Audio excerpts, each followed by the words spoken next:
Magandang umaga po, Pilipinas. Ito po, Lunes. Papasok na naman po sa trabaho. Medyo kaunting lakad-lakad lang po para exercise din. Kailangan po ng katawan natin yung ganito. Maglakad-lakad papunta doon sa sakayan, sa may United, going to Calamba. Yan po mga kabaro, lakad-lakad lang po. At kailangan po natin ng kaunting exercise sa ating katawan dahil Sabado po at Linggo nasa apartment lang po ako. Doon lang po ako sa kwarto ko. So natingga po ako ng 2 araw, Sabado, Linggo. Hindi man lang po nakakapag exercise, nakakapaglakad-lakad. Kaya ito po, Lunes, papasok na po sa trabaho. Ngayon po, ang ginagawa ko, lakad po ako papunta doon sa terminal, sakayan papuntang Calamba, SM, yun po. Kaya ito po ako, lalakad-lakad mga kabaro. Kaya ito talaga araw-araw, Lunes hanggang Biyernes, para po mapirmi man tayo sa ating tinutuluyang apartment ng 2 araw, Sabado, Linggo. At least nakapaglalakad-lakad po tayo every morning. Kailangan po yon. Kaya ito po, lalakad po ako papuntang terminal, sakayan papuntang Calamba, SM. Yan po. So ako mga kabaro. Kayo po ba? Kumusta rin ba mga kabaro? Buong Pilipinas. Kumusta po tayo lahat? Sana po di bali po tayong pobre lamang. Basta walang sakit. Bigyan lang po tayo ng lakas ng ating pangatawan at bigyan po tayo ng mahabang buhay. Kaya ako po ang ginagawa ko para po dun sa sinasabing maging mahabang buhay, every week po kumakain po ako ng pansit, dahil yung pansit daw po pangpahaba ng buhay.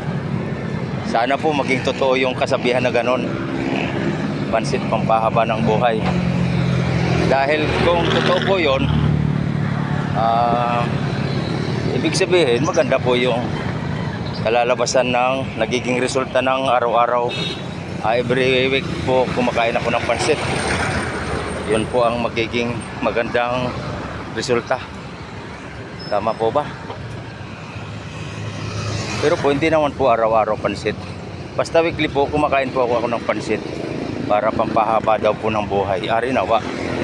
Maraming salamat po, Panginoon, sa inyong paggabay sa akin, sa inyong pagtulong sa akin, at hindi nyo po ako pinapabayaan. Maraming salamat po at sa aking mga supporter, pati po sa aking mga kamag-anakan. Karinawa po, kung sino man po kayo, nakikita nyo po ang aking content na ito, ang aking video, paki-follow na lang po. Kung makakita po kayo ng 2x2, i-follow nyo po. Biro lang po yon, biro lang. Kailangan po may kaunting biro tayo at may kaunting tawa lang sa buhay. Kasi ako po ay sanay na tumatawa. Hindi po ako yung taong malungkotin kahit po ganito lang tayo. Kailangan po medyo masaya tayo. At least kumakain tayo ng tama sa oras, kumakain tayo ng tama pang araw-araw. Pero alam nyo po, umabanggit ko lang sa inyo, ako po sa umaga hindi po nakain ng kanin. Ang tanging ginagawa ko lang po, umiinom ng salabat, at saka kung mayroon man tinapay, yun, kakain po ako ng tinapay. O kaya minsan po naglalaga ako ng saging na saba Minsan naman po sa tindahan may talipa pa, mayroong nagtitinda ng kamuting kahoy na luto. Yung balinghoy po kung tawagin, yun po ang binibili ko. Salabat at balinghoy, kamuting kahoy. Yun po. Tapos sa tanghalian naman po, ayun, kumakain na ako ng kanin.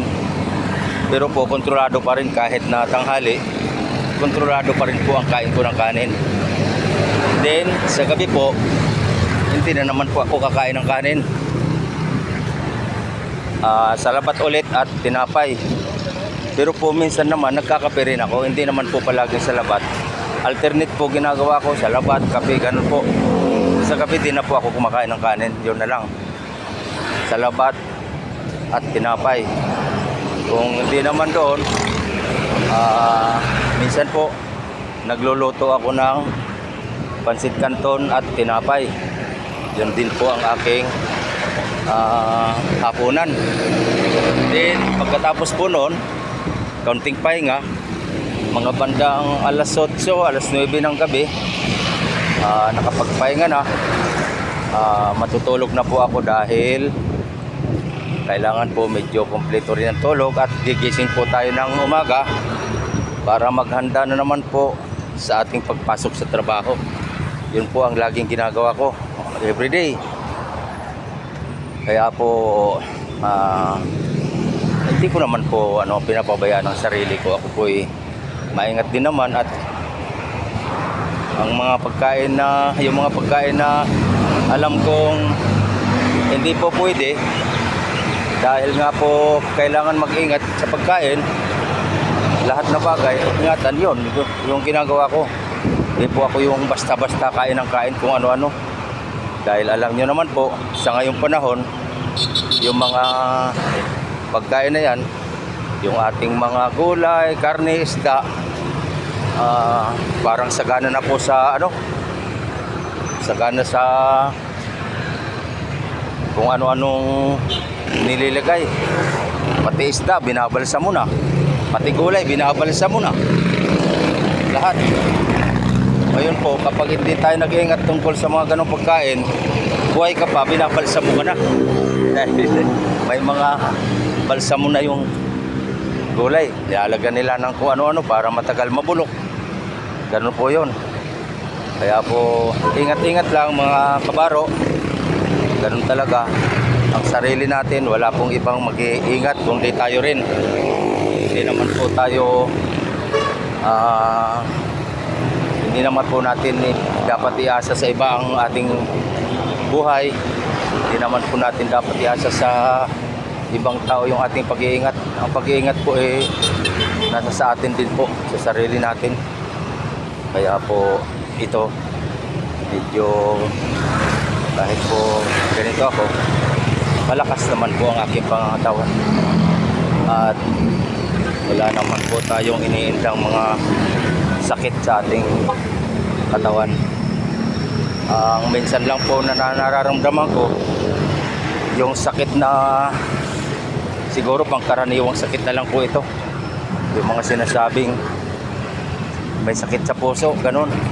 Kaya ko po nasabi yon, yung pangkaraniwang sakit sa puso, dahil po minsan hindi mo aakalain na may makikita ka ng babae or dalaga na parang type ng pag-iisip mo or puso mo, yun po ang nagiging sakit sa puso, na parang